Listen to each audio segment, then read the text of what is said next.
ሰው ይወደኛል ብላችሁ ማንንም እንዳታምኑት።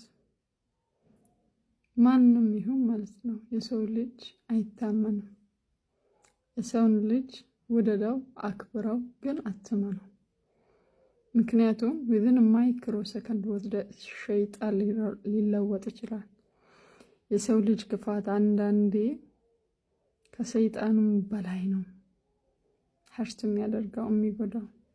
ስለዚህ በዚች ምድር ላይ ማመን ያለብህ የአላህን ቃል ብቻ ነው እንጂ የሰው ልጅ አይደለም።